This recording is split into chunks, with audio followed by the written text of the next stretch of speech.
Hello you lovely lot and welcome to a new video.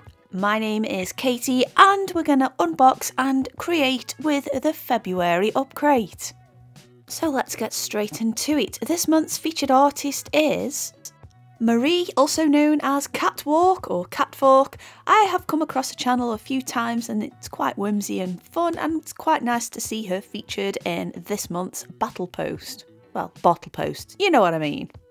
As you'll have seen as I quickly skimmed through the supplies, we have the Viviva colour sheets, which I am actually quite curious about because they're actually a different set of colours from the ones that I already have, and as well, the ones I already have are quite old, so I wonder if there's any changes in formula there. We also have a Maphead coloured pencil, which I think we had one in the UpCrate advent calendar, and it's erasable and it's red. We have a Spectrum Noir art liner and it's a black pigment ink pen, the usual standard fare for these things. We also have a gorgeous travel brush in a size 2, and I am so glad they put a proper brush in there rather than a water brush. I'm just not a fan of water brushes, they just don't really do it for me, so to have a proper brush is perfect. The surface we have is a Clairefontaine Goldline Aquapad in A5 and it's 300 GSM cold pressed paper. It's got a bit of a texture on there but nothing too over the top. But anyway, let's talk about these Viviva paints, shall we? It is a spring colour scheme and we have 16 gorgeous colours to go through. We have a vivid red, cherry blossom, burgundy, saffron, happy yellow, that's a great name for a colour, tree bark brown, foliage green, olive green, lemongrass, ocean blue, midnight blue, indigo blue. We also have, which I was super curious to try, a metallic red, metallic baby pink, metallic light green and a metallic sky blue. I was a little curious to see how these would work because obviously the Viviva colour sheets are a very flat medium. I'd go so far to say as they're more of a dye in my opinion rather than a watercolour, so it was quite interesting to see how that would work. And the base metallic to it is silver, but because it's actually a dye it doesn't entirely come through as silver and it does take on a little bit of the pigment. But anyway, let's talk about the prompt. And that is Life Wakes Up, and I mean I'm not entirely sure how to represent that, but I was getting spring vibes not only from that prompt but from the colour scheme with those watercolours. As there is a rather cat theme about this month as well, I thought it would be rude not to include one in my piece. Admittedly, I did sketch this off camera, as I have a wee vacation to look forward to very soon and I'm preparing for that, so time is of the essence at the moment.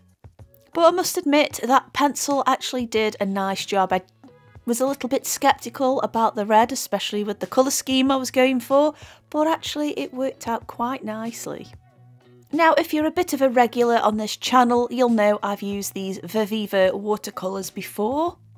I received some in a scroll box a good few years ago now. I decided to revisit them last year because around about July time, I want to say, we had some of the peerless watercolours, which are very similar in principle, and I did a few videos just revolving around similar mediums there. One of the things that I wasn't particularly fond of with the Viviva watercolours was how they'd bleed into one another, and it didn't matter how dry the surface was beneath because I believe it might be a sort of salt based pigment. The salt in that dye draws all the moisture out of the top layer and it can bleed and just look a little bit, undeliberate we'll say. But I am quite pleased to say with at least this recent pack and this experience of using them, that didn't really pose an issue as such, and I didn't really notice anything where the colours were just going haywire and doing their own thing, so I was really happy about that. Now you'll have seen that I was using a mixing palette to, well, mix these colours and use them to apply them, and the main reason is because they're so concentrated. I didn't want to particularly lift them straight off the colour sheets and place them onto the paper. I do tend to find when you do that you are increasing the risk of that colour movement, that unwanted colour movement, because it's just such a high concentration. Also, as well, mixing them in a little palette, it just enabled me to have it at the dilution that I wanted, so I could build up those lovely layers.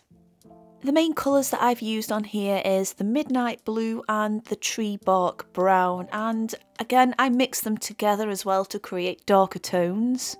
And this was absolutely ideal just for getting all that base layer down first. I decided to avoid doing any wet and wet techniques, again for the reason of they're just a little bit too unpredictable for my liking. And that's not a bad thing, I'm not saying it is, but I think once you get to understand how a medium works and a material behaves, you can kind of grasp a little bit of forward planning as to what you're going to do with it. For the background, I decided to go with an ocean blue, and again that's very heavily diluted with some water. I didn't want it too vibrant, and I'm having cherry blossoms on here. These are the flowers surrounding this lovely kitty cat, and I didn't want to risk those two colours contaminating one another, so a nice one layer of the ocean blue, and it just set the scene right, and it was just the right colour blue as well for the blossoms that I go on to do. Now I might have mentioned it a little earlier in this video, but I absolutely love this paintbrush. It's obviously a travel one and it comes in two parts, and you put the cap over the back of the little nub of a handle and you create a nice, more authentic paintbrush experience. The reason I'm not a fan of water brushes is, again, it's just a lack of control, and to be honest, I don't find them that convenient. I still have to clean the brush tip, so I'm still going to need a glass of water, and I might as well just bring along some brushes that I am comfortable using.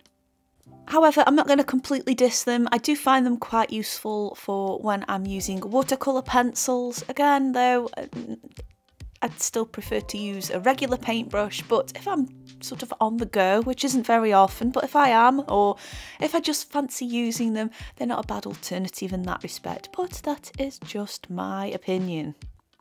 Now, once I'd got that blue background down, it was time to just start bulking out and fluffing up that cat a little bit more. I mixed a little bit of that saffron orange colour with that tree bark just to try and warm it up a bit.